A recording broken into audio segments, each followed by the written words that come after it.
कुठून आणले?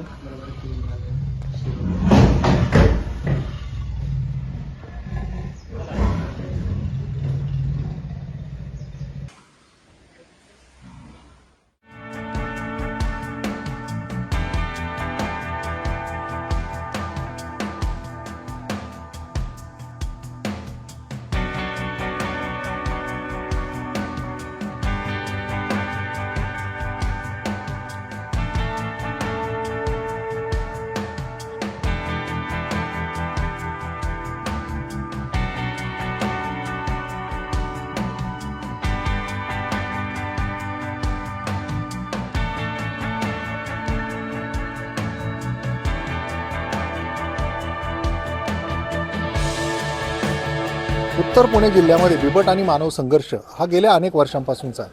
खरं तर या भागामध्ये जवळजवळ 2003 सालापासून बिबट खरं तर हल्ल्याच्या बाबतीत म्हणजे मानवी हल्ले जे आहेत ते निदर्शनास येऊ लागले.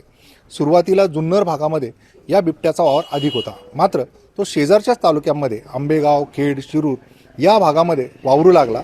त्याला कारणही तसंच होतं आहे, कारण इथलं असणारं धरणाचं पाणी, त्याचा जे काही कालव्यांचा प्रभाव आहे त्यामुळे तयार झालेली ऊस शेती आणि ऊसालाच या बिबट्याने आपलं घर बनवलं.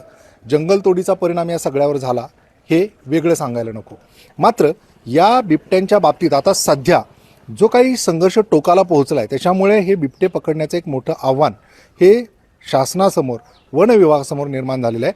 आणि वन विभागाची जी टीम या भागामध्ये गेल्या अनेक वर्षापासून कार्यरत आहे त्यांच्याशी आपण बातचीत करून हे जाणून घेणार आहोत की बिबट्या पकडण्यासाठी कशा पद्धतीने याच्या अगोदर देखील प्रयत्न केले जात होते आणि आत्ता देखील त्या बाबतीत कसे पर्याय घेतले जातात किंवा त्यासाठीच्या काय उपाययोजना केल्या जातात. काय सांगाल की बिबट्या पकडण्यासाठी खरं तर तुम्ही खूप वर्षापासून प्रयत्न करताय, मात्र हे कसे बिबटे पकडले जातात? कारण लोकसुद्धा पॅनिक होतात जेव्हा त्यांच्या भागात बिबटे दिसतात, तेव्हा तुम्ही तिथे कसे पोहोचता आणि कशा पद्धतीने हे बिबटे पकडले जातात?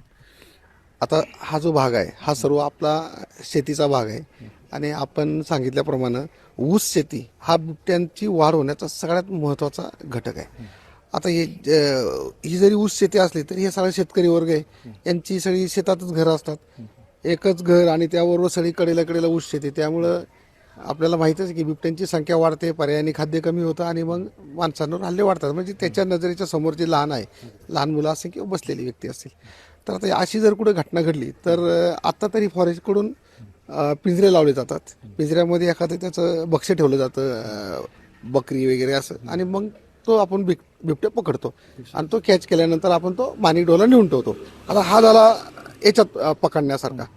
पण दुसऱ्या ठिकाणी जर समजा ऊसतोड चालू आहे, ऊसतोडीमुळे आता जे बिबट्यांचे, आता सगळी लोक जे म्हणतात की बिबट्या दिसलो, बिबट्या ह्या इमारतीत घुसला, ह्या सोसायटीत घुसला, याचं खरं कारण असं आहे की आता सध्या ऊसतोड सीझन चालू आहे. ऊसतोड सीझन चालू झाल्यामुळं ऊस काढल्यामुळं त्यांचा जो लापो आहे तो त्या ठिकाणी थांबला आणि मग त्यांनी त्या जागा शोधायचा प्रयत्न केला आणि मग तो असा भटकतो असं इकडे तिकडे. अशा वेळेस आपण समजा एखाद्या घरामध्ये असेल की तो मग घरात दरवाजे बंद असतील, मग त्या ठिकाणी आपण लोकांना, मग आपली टीम काम करते यासाठी. मग काही लोक त्याच्यावर लक्ष ठेवून असतात बिबट्यावर, काही लोक नागरिकांना नियंत्रित करतात. आणि मग आमच्याकडे एक ट्रँक्युलायझर एक्सपर्ट असतो की जो ट्रँक्युलाइज करून तो बिबट्याला बेशुद्ध करेल. काहींच्या हातात जाळ्या असतात, काहींच्या हातात ते शीट्स असतात आमचे. अशा वेळेस तो जर एखाद्या घरात वगैरे बिबट्या असेल तर आपण त्याला ट्रँक्युलाइज करतो, बेशुद्ध करतो. बेशुद्ध केल्यानंतर जरा थोडी त्याची वेळ वाट पाहावी लागते, कारण त्याचं पण एक भूलतज्ञ येते की एक विशिष्ट त्याचं बिबट्याचे जे वजन आहे त्याच्यानुसार त्याला किती भूल दिली गेली पाहिजे.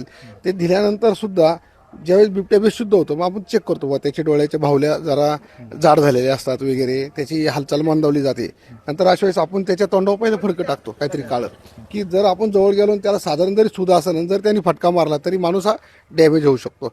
तर त्यासाठी आपण त्याच्या तोंडावर पहिलं फडकं टाकतो, तो पूर्णपणे बेशुद्ध झाला याची काळजी घेतो. नंतर आपण त्याला रिसर स्ट्रेचरवर ठेवून आपण त्याला पिंजऱ्यात टाकतो. पिंजऱ्यात टाकल्यानंतर मग पुन्हा त्याला जास्त जर डोस झाला असेल तर त्याच्यावर जे डोसचा औषध आहे ते देऊन आपण त्याला पुन्हा रेग्युलर करून घेतो आणि तो माणिकडो सारख्या ठिकाणी आपण त्याला शिफ्ट करतो. निश्चित. आता याच्यामध्ये यांनी जी सांगितली प्रोसेस त्याच्यामध्ये ट्रँक्युलायझर केले जातात ही बिबटे, आणि ज्या पद्धतीने त्याला पकडण्यासाठीची जी यंत्रणा आहे त्याच्यामध्ये महत्त्वाचं काम बजावणारे नवनाथ फलके म्हणून आहेत.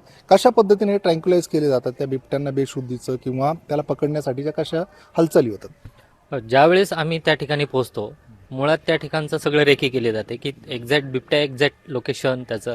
कारण बिबट्याला ट्रँक्युलाइज करताना बिबट्या हा ऊसाच्या शेतीमध्ये असतो एकतर, किंवा एखाद्या ठिकाणी अडगळीच्या याच्यात तो अडकलेला असतो. त्याला ट्रँक्युलाइज करताना त्याच्या मसलवरतीच फक्त डाट मारायचा असतो आम्हाला, आणि त्या मसलवरतीच डाट मारल्यानंतर तो बेशुद्ध होतो. तर ही सगळी प्रणाली करताना एक्सपर्ट डॉक्टर, एक्सपर्ट टीम आमच्या सोबत असते, आणि डॉक्टरांच्या मार्गदर्शनानुसार मग माणिकगावचे डॉक्टर असतात, विशालकर डॉक्टर म्हणून आता सध्या कार्यरत आहेत, त्यांच्या मार्गदर्शनाखाली आम्ही त्या ठिकाणी सर्व गोष्टी करतो. जो डाट भरला जातो तो डाट एकतर 15,000चा डाट असतो. ते लिक्विड खूप महाग असतं, ते लिक्विड अवेलेबल करणं, आणि मुळात जी ट्रँक्युलाइज गन जी असते ती फक्त त्या डॉक्टरांकडेच असते. ती इतर ठिकाणी म्हणजे त्यांची परमिशन नसते वापरायची, कारण जो बिबट ट्रँक्युलाइज केला जातो तो एक्सपर्ट लोकांच्याच मार्गदर्शनाने केला जातो, आणि ते सर्व वनपरिक्षेत्राचे जे अधिकारी असतात त्यांच्या मार्गदर्शनाखाली आम्ही त्या ठिकाणी जाऊन सगळ्या गोष्टी करतो. आता याच्यामध्ये आपण एक गोष्ट पाहिली की ट्रँक्युलाइज करण्याची जी काही पद्धत आहे ती त्यांनी शास्त्रोक्त पद्धतीने आपल्याला सांगितलेली आहे. याच्यामध्ये माझ्यासोबत तिथे विनोद सोनावळे आहेत. ज्यावेळेस पिंपरखेडमध्ये जी घटना घडली होती त्या ठिकाणी लोकांनी ज्या पद्धतीने तिथे आक्षेप घेतला, तिथे धनंजय कोकणे होते, हे विनोद सोनावळे होते, नवनाथ फलके होते, यांना जो काही तिथे अनुभव आला, कारण लोक अशा वेळेस पॅनिक होतात. काय परिस्थिती असते, कारण बिबट्या दिसल्यानंतर खरं तर लोक अक्षरशः रागावलेली असतात. वन फॉरेस्टच्या गाड्या जाळल्या, तिथे तुमच्यावर आलेली परिस्थिती कशी असते?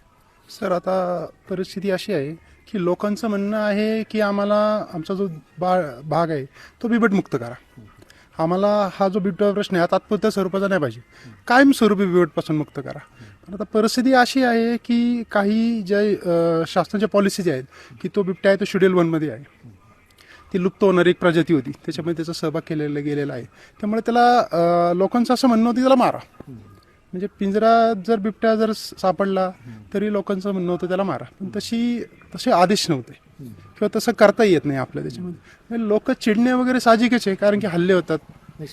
याच्यामध्ये हाच मुद्दा महत्वाचा आहे की लोक पॅनिक झालेली असतात. आता जसं एका बिबट्याला ठार मारण्याची परवानगी मिळाली, मात्र आता हे सगळे बिबटे साधारणतः यांची संख्या किती आहे आणि लोकांचा रोष किती आहे, आणि हे पकडण्याचं आव्हान कसं आपल्यासमोर आहे? सर, आता याची बिबट्याची संख्या आता विविध लोक सांगतात 800, 1000, 2000, तसं निश्चित सांगता येणार नाही. आता बिबट्यांचा असा विषय झाला की शासनाने असा निर्णय घेतला की सगळे बिबटे घ्यायचे आणि वनतारामध्ये नेऊन सोडायचे. पण वनताराची काही टीम काही दिवसांपूर्वी माणिकडो ठिकाणी व्हिजिट करून गेली. त्या लोकांनी बिबट्या पाहून गेले की काय परिस्थितीला कसं ठेवलं पाहिजे, तशा पद्धतीने तिकडे ते हे करतात. आता त्यांचं म्हणणं असं आहे की भारतातून विविध ठिकाणातून मागणी आहे की आमचे सुद्धा जे बिबटे आहेत ते तुमच्याकडे घ्या. पण त्यांनी आपल्याला 50 बिबट्यांची परवानगी तशी दिलेली. तसं वन अधिकाऱ्यांच्या लोकांकडून आपल्याला कळालं.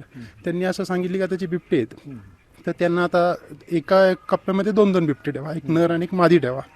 तर त्या पद्धतीने आता विषय चाललेला आहे की त्यांना तिकडे शिफ्ट करायचं. तर बिबट्यांची संख्या प्रचंड आहे, त्यामुळे लोकांमध्ये साहजिकच राग असणार, संताप असणार. आता कोणाला असं वाटणार की आपल्या मुलावर, आपल्या नातेवाईकांवर हल्ले वगैरे. त्यामुळे शासनाचे आता प्रयत्न चालू आहेत, वन अधिकाऱ्यांचेही प्रयत्न चालू आहेत की ही जी समस्या आहे ही कायमस्वरूपी कशी संपत. निश्चित. आता हाच धागा पकडून मी धनंजय कोकणे यांच्याकडे जातोय, कारण हा जर आपण पाहिलं तर हा जो उपाय आहे त्याच्यासाठी दक्षिण आफ्रिकेतून काही तज्ज्ञ लोक पुण्यात बोलवली गेली, एक कार्यशाळा देखील घेतली गेली. मात्र तुम्ही अनेक वर्षांपासून यासाठी काम करताय. खरंच तिथली जी पद्धत आहे ती आपल्याकडे उपयोगी पडेल, आणि इथे आपल्यासमोर काय आव्हान आहे? नाही, दक्षिण आफ्रिकेतले लोक आता ती जी कार्यशाळा झाली काल त्याच्यामध्ये अनेक सर्व वन विभागाचे पुणे जिल्ह्यातले सर्व अधिकारी त्या ठिकाणी होते, आणि त्या ठिकाणी जे दक्षिण आफ्रिकेतले तज्ज्ञ लोक आले होते त्यांनी त्यांची कार्यशाळा घेतली. परंतु त्यांनी काय सांगितलं की त्याला कसं कॅच करायचं वगैरे वगैरे त्या काही गोष्टी सांगितल्या. आता तिकडची परिस्थिती वेगळी आहे, इकडची परिस्थिती वेगळी. दक्षिण आफ्रिकेचं म्हणजे पूर्ण जंगल आहे, ते जंगलातच राहतात, तिथं काही खूप झाडी वगैरे नाही, वातावरण गरम आहे, आणि त्या ठिकाणी जर पाहतात ते हेलिकॉप्टरमधून वगैरे तिथं तो व्यवसाय पण आहे चांगला पर्यटनाचा. हा एक दुसरा मुद्दा आहे तिथे की त्या ठिकाणी ते पर्यटनाचा व्यवसाय करतायत आणि मनुष्य वस्तीत ते काही बिबटे असे जात नाहीत. त्यामुळे तिकडची सिच्युएशन वेगळी, इकडची वेगळी. तिथं ते रेस्क्यू करतात, पण त्या ठिकाणी रेस्क्यू करायचं म्हटलं तरी त्यांच्याकडे साधनं भरपूर भारी आहेत, म्हणजे अगदी हेलिकॉप्टरपासून सर्व त्या गोष्टी करतात. आणि त्यांनी ज्या उपाययोजना सांगितल्या त्या बिबट्या रेस्क्यू करण्याच्या आहेत, हे मला मान्यच आहे. आता थोडंसं त्यांचं तंत्रज्ञान त्या जास्त असल्यामुळे अद्ययावत असतं. आपली परिस्थिती वेगळी आहे. आपल्याकडे बिबट्या सध्या तरी रेस्क्यू करणे आता हे पहिल्यापासून आम्ही करतो. आता प्रश्न रेस्क्यूचा नाहीये, प्रश्न बिबट्याच्या संख्येचा आहे. आणि तो महत्वाचा प्रश्न की त्याच्यावर मी त्यांच्याशी चर्चा केली आमच्या ज्या अधिकाऱ्यांची.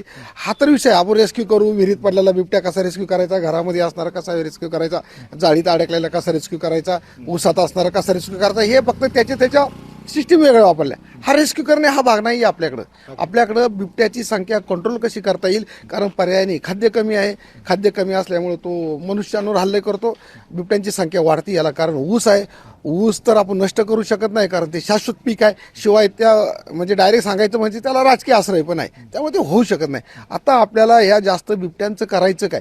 आता जी नवीन एक सांगितलं की त्याची नसबंदी करा.